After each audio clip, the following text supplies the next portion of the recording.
Hello everyone and welcome to UGC NET mentor guys. UGC NET के result को आए हुए अभी 2 दिन हो चुके हैं और आई होप आप सभी ने अब तक अपना रिजल्ट चेक कर लिया होगा। एक क्वेश्चन जो कि काफी सारे एस्पिरेंट्स काफी टाइम से पूछ रहे हैं, दैट इज वैलिडिटी। अब वैलिडिटी को लेकर कंफ्यूजन इस वजह से हो रही है कि जो लास्ट ईयर एलिजिबिलिटी में चेंज किया गया था और जो पीएचडी में एडमिशन लेने के लिए नेट को अब क्राइटेरिया बनाया गया है नेट एग्जाम को, इस वजह से जो वैलिडिटी है सर्टिफिकेट्स की, यानी कि नेट की वैलिडिटी, जेआरएफ की वैलिडिटी, इसके अलावा ओनली क्वालिफाइड फॉर पीएचडी की वैलिडिटी, इन पे क्वेश्चंस बनते रहते हैं और स्टूडेंट्स के मन में कंफ्यूजन भी रहती है। तो मैं आज की इस वीडियो में कंप्लीट इन्फॉर्मेशन कवर करूंगा। इस एक वीडियो को देखने के बाद आई एम श्योर आप किसी दूसरी वीडियो को देखने की जरूरत नहीं पड़ेगी, बिकॉज यहाँ पर मैं ना सिर्फ जेआरएफ को आपको डिटेल में एक्सप्लेन करूंगा बल्कि मैं आपको नेट और पीएचडी के बारे में भी बताऊंगा, इन सर्टिफिकेट्स की वैलिडिटी कितनी और कैसे आपको फेलोशिप मिलती है, सब कुछ ही आपको बताऊंगा डिटेल में। तो गाइज इससे पहले हम आगे बढ़े, मैं बता दूं कि इस बार काफी अच्छा रिजल्ट रहा है और जो जिन स्टूडेंट्स ने टॉप किया है और जो पेड हमारे पेड बैच में पढ़ रहे थे, इनके मैं इंटरव्यू रेगुलर बेसिस पे कंडक्ट कर रहा हूं। तो आप इन वीडियोस को देखिए, बिकॉज मैं यहाँ पर इनसे हर तरह की क्वेश्चन पूछ रहा हूँ कि कितने घंटे स्टडी करने की जरूरत है, कितने ईयर्स की पीवाईक्यूज लगाने चाहिए, थ्योरी किस तरीके से पढ़ी जाए, रिवीजन किस तरीके से करनी चाहिए, नोट्स बनाए या फिर ना बनाए, बिना नोट्स बनाए भी स्टडी हो सकती है। तो हर तरीके के क्वेश्चन पूछे जा रहे हैं इनसे। तो गाइज ये टॉपर हैं आपकी इस सेशन के, तो आप अपकमिंग सेशन में अगर एग्जाम क्रैक करना चाहते हो तो डेफिनेटली जो वीडियोस हैं आपके लिए काफी इंपॉर्टेंट रहने वाली हैं। तो आप चैनल पे विजिट करके इन वीडियोस को जरूर देखिए। इन सभी वीडियोस का लिंक मैं description box and comment box में भी पिन कर दूंगा, तो मेक श्योर आप इन वीडियोस को जरूर गो थ्रू करें। ओके, तो गाइस देखिए यूजीसी नेट के ऑफिशियल वेबसाइट पे विजिट करेंगे तो यहाँ पर आपको दिखा दूं कि जो एनटीए का कहना है कि जो वैलिडिटी है जेआरएफ की वो कितने ईयर्स की है और जेआरएफ का जो अमाउंट है वो कब से मिलना आपको स्टार्ट होता है। तो पहले हम जेआरएफ की बात करेंगे, फिर हम बात करेंगे नेट की, फिर हम बात करेंगे ओनली क्वालिफाइड फॉर पीएचडी की, तीनों के बारे में बात करने वाले हैं हम। सो यहाँ पे देखो लिखा हुआ है that candidates qualifying for the award of JRF will be eligible to receive fellowship of UGC under various scheme subject to their finding placement in universities, IITs and institution. मतलब आपको रेगुलर पीएचडी में admission लेना होगा तभी आपको fellowship मिलना start होगी। अगर आप रेगुलर पीएचडी में एडमिशन नहीं लेते हो तो सिर्फ जेआरएफ पास कर लेने से या फिर सर्टिफिकेट मिल जाने से आपको यहाँ पर जो फेलोशिप है वो नहीं मिलने वाली। तो इस बात का आपको ध्यान रखना है। सो गाइस मैं एक चीज और बता दूं, the validity period of the offer will be 3 years. तो यहाँ पर गाइस देखो 3 साल तक के लिए ही इस सर्टिफिकेट को वैलिड माना जाएगा। अब यहाँ पर इसका मतलब ये नहीं कि 3 साल तक फेलोशिप मिलेगी, ऐसा नहीं है। फेलोशिप आपको जब तक मिलती, जब तक आपकी पीएचडी नहीं हो जाती, मतलब 5 साल तक आपको फेलोशिप मिलती रहती है। पहले जेआरएफ मिलता है, फिर वो कन्वर्ट होकर एसआरएफ में कन्वर्ट हो जाता है, फिर आपका अमाउंट भी बढ़ जाता है। जेआरएफ के बाद आपको सीनियर रिसर्च फेलोशिप मिलने लग जाती है। फिर वो अलग बात है, जब आप पीएचडी करेंगे तब आपको मिलेगा वो। लेकिन मैं बता दूं यहाँ पर जो वैलिडिटी है वो 3 साल की रहती है। मतलब जेआरएफ का जो सर्टिफिकेट है वो 3 साल के लिए आपको अलाउ करता है पीएचडी में एडमिशन लेने के लिए और अपनी फेलोशिप स्टार्ट करने के लिए। अगर आप विद इन 3 ईयर एडमिशन नहीं ले पाते हो with effect from the date of issue of JRF award letter, तो अगर तब तक आप विद इन 3 ईयर आप एडमिशन नहीं ले पाए पीएचडी में, तो उस केस में जो आपकी फेलोशिप मिलने वाली थी, यानी कि जो सर्टिफिकेट की वैलिडिटी है वो एक्सपायर हो जाएगी।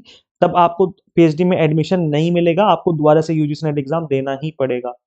तो ये चीज है जो कि आपको समझनी है। इसके अलावा however for those candidates who have already join PhD, मतलब सपोज करो आपने नेट पास किया या ओनली क्वालिफाइड फॉर पीएचडी करके आपने पीएचडी में एडमिशन ले लिया, पीएचडी आपकी स्टार्ट हो गई। अब आपने नेक्स्ट ईयर ट्राई किया 1 साल बाद और आपने देखा कि आपका जेआरएफ हो गया है, तो क्या आपको फेलोशिप मिलेगी? तो आंसर इज यस, आपको फेलोशिप मिलेगी। कब कब से मिलेगी? The date of commencement of fellowship shall be from the date of declaration of NET result और date of their joining whichever is later. मतलब अगर आपने ज्वाइन लेट किया तो तब से मिलना स्टार्ट होगी, ऐसा नहीं कि जब आपसे आपका रिजल्ट आया तभी से मिलना स्टार्ट हो जाएगी फेलोशिप। आपको ज्वाइन करना पड़ेगा पीएचडी। सपोज करो आपने 2024 में पीएचडी में एडमिशन ले लिया है, लेकिन आपने 2026 में जाकर के पास किया, जेआरएफ पास किया, तो उस केस में आप जेआरएफ के लिए अप्लाई करिए और आपको जो फेलोशिप है वो मिलना कंटिन्यू हो जाएगी। इसके अलावा कुछ और फेलोशिप भी होती है, जैसे एनएफएससी हो गया, एनएफओबीसी हो गया, है ना, एनएफएसटी हो गया, एनएफपीडब्ल्यूडी हो गया, इस तरह की फेलोशिप भी अवेलेबल है। तो अगर आप चाहते हैं इसके बारे में डिटेल में वीडियो बनाऊं तो आप कमेंट कर देना, वहाँ पे मैं आपको ज़्यादा लोग कमेंट करेंगे तो मैं इसके ऊपर अलग से वीडियो बना दूंगा, जिससे आपको और जो चीज़ें इनके बारे में डिटेल में पता चल पाएगा। अभी फिलहाल हम बात कर लेते हैं अदर सर्टिफिकेट्स की वैलिडिटी की। जैसे जेआरएफ की वैलिडिटी की तो हमने ऑलरेडी बात कर ली है, जो इस बार 5108 लोगों को मिला है। अब हम बात करेंगे असिस्टेंट प्रोफेसर की एंड क्वालिफाइड फॉर पीएचडी की, मतलब जिन्होंने केवल नेट क्वालिफाई किया उनकी और जिन्होंने केवल क्वालिफाइड फॉर पीएचडी पास किया, इन दोनों कैटेगरी की। तो गैस देखिए इन दोनों ही कैटेगरी के एस्पिरेंट्स के लिए सिर्फ और सिर्फ 1 साल के लिए मौका होता है, यानी कि 1 साल के लिए वैलिड रहता है ये आपका सर्टिफिकेट। फॉर पीएचडी एडमिशन, याद रखिए केवल पीएचडी एडमिशन के लिए 1 साल के लिए सर्टिफिकेट वैलिड रहेगा, उसके बाद ये जो सर्टिफिकेट है वो एक्सपायर हो जाएगा। लेकिन अगर हम बात करें टीचिंग के लिए कि अगर आपको असिस्टेंट प्रोफेसर बनना है तो उस केस में आप लाइफ टाइम के लिए आपके लिए सर्टिफिकेट वैलिड रहता है, अगर आपने एक बार क्वालिफाई कर लिया फॉर असिस्टेंट प्रोफेसर। यानी अगर आपने एक बार नेट पास कर लिया तो उस केस में आपके लिए जो सर्टिफिकेट नेट वाला फॉर टीचिंग पोस्ट मतलब असिस्टेंट प्रोफेसर के लिए इस पर्पस के लिए लाइफ टाइम के लिए वैलिड रहता है। लेकिन अगर हम बात करें पीएचडी में एडमिशन के लिए तो उस केस में सिर्फ 1 साल के लिए ही वैलिड रहता है।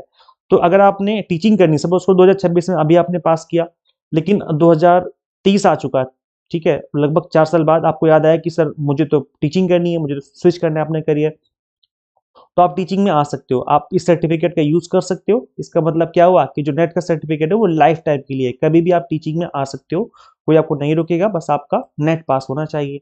लेकिन अगर आपको पीएचडी में एडमिशन लेना है 2030 में तो फिर उस केस में आपको नेट दोबारा देना पड़ेगा, क्योंकि नेट एग्जाम को बेस बनाया गया है पीएचडी में एडमिशन के लिए, तो उस केस में आपको नेट देना ही पड़ेगा। आई होप आपको समझ में आ गया है।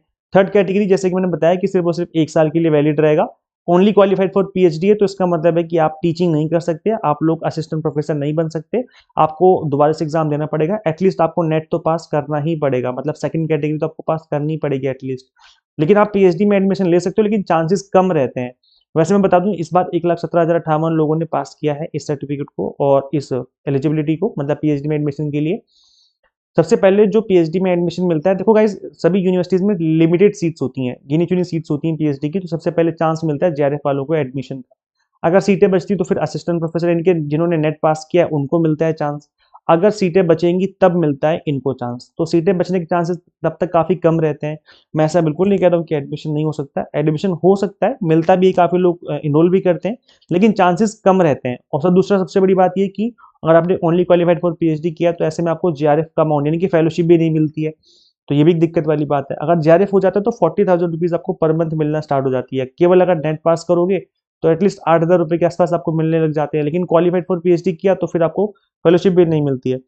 तो ये एक बात है जो कि आपको ध्यान रखनी है, क्योंकि जो सर्टिफिकेट्स की वैलिडिटी है इसको लेकर के काफी टाइम से कंफ्यूजन बना हुआ है। और सो आई होप अभी आपकी जो जितनी भी कंफ्यूजन है सारी दूर हो गई होगी। अभी भी आपके मन में कोई डाउट है, कुछ पूछना है, कोई कंफ्यूजन है तो कमेंट सेक्शन में आप कमेंट कर सकते हैं। अब गाइस देखो, अगर आपने केवल क्वालिफाइड फॉर पीएचडी किया है तो आपको ट्राई करना चाहिए कि एटलीस्ट आपका नेट तो हो ही जाए, और अगर नेट आपने पास कर लिया तो ट्राई करना चाहिए तो जेआरएफ के लिए, बिकॉज जेआरएफ इज सुपीरियर। उसमें तीन तीन एडवांटेज मिलते हैं, एक तो आपको फेलोशिप मिलती है 40,000 पर मंथ, दूसरा पीएचडी में एडमिशन कंपैरेटिवली इजी हो जाता है बाकी दोनों कैटेगरी के कंपैरिजन में, और थर्ड जब आप असिस्टेंट प्रोफेसर के इंटरव्यू में जाएंगे तो वहां पर भी प्रेफरेंस दी जाती है जेआरएफ वालों को, तो ट्रिपल एडवांटेज है। तो अगर आपने ओनली क्वालिफाइड फॉर पीएचडी किया है तो फिर आप लग जाओ दोबारा से जून एग्जाम के लिए, और एटलीस्ट नेट पास करो या जेआरएफ पास करो। और अगर आपने ओनली इस वाली कैटेगरी में पास किया है, मतलब केवल नेट पास किया है, तो ट्राई करो कि आपका जेआरएफ हो जाए, क्योंकि जेआरएफ जो है उनके ही सक्सेस के चांस बहुत हाई होते हैं। मैं ऐसा बिल्कुल नहीं कह रहा हूँ कि बाकी लोग सक्सेस नहीं होते, होते हैं, बिल्कुल होते हैं, लेकिन जेआरएफ के केस में क्या है कि ट्रिपल एडवांटेज मिलते हैं। अगर आप ये एडवांटेज लेना चाहते हो तो फिर आपको दोबारा एग्जाम देना चाहिए, और जो जून अपकमिंग एग्जाम है उसमें आपको दोबारा से रीअपियर होना चाहिए। अब गाइस देखो, जेआरएफ उन्हीं के चांसेस सबसे ज्यादा होते हैं होने के जो स्टार्टिंग से स्टडी करते हैं। ऐसा मैं इसलिए बोल रहा हूँ बिकॉज सिलेबस आपको पता है कि बहुत लेंदी है, पेपर 1 है, पेपर 2 है, दोनों का सिलेबस मिलाकर आप देखेंगे तो बहुत लेंदी सिलेबस है। अभी ऑलरेडी फरवरी का मंथ स्टार्ट हो चुका है और जून कब आ जाएगा आपको पता भी नहीं चलेगा। तो जितना जल्दी हो सके आप ट्राई करिए कि सिलेबस फिनिश हो। जब आपका सिलेबस एक बार फिनिश हो जाएगा तब आपको टाइम मिलेगा रिवीजन का, और उसके बाद आपको पीवाईक्यूज की प्रैक्टिस भी करनी है। तो इतना आप करेंगे तो तब जून आ जाएगा, आपको पता भी नहीं चलेगा। अब गाइस देखो, जेआरएफ अगर नहीं हुआ है आपका तो स्टूडेंट्स ये करते हैं कि ढीले पड़ जाते हैं, उनको लगता है चलो ठीक है थोड़ा टाइम देता हूँ, थोड़ा गैप करता हूँ, बस यही गड़बड़ हो जाती है। जब गलती यही करते हैं फिर तभी जेआरएफ होना मुश्किल हो जाता है। जेआरएफ के चांस तभी ज्यादा होंगे जब आप स्टार्टिंग से पढ़ेंगे, अच्छे से पढ़ेंगे, अभी से डेडिकेटेड तरीके से पढ़ो, और आपको बार बार एग्जाम नहीं देना पड़ेगा। अगर आप बस एक बार मेहनत करने की जरूरत है, अगर आप एक बार अच्छे से लग के मेहनत कर लोगे तो एग्जाम एक ही अटेम्प्ट में क्रैक हो जाएगा, आपको बार बार एग्जाम नहीं देना पड़ेगा। तो इन्हीं बातों को ध्यान में रख करके हमने भी आप सभी के लिए एग्जाम टारगेटेड कोर्सेज अवेलेबल करवा दिए हैं।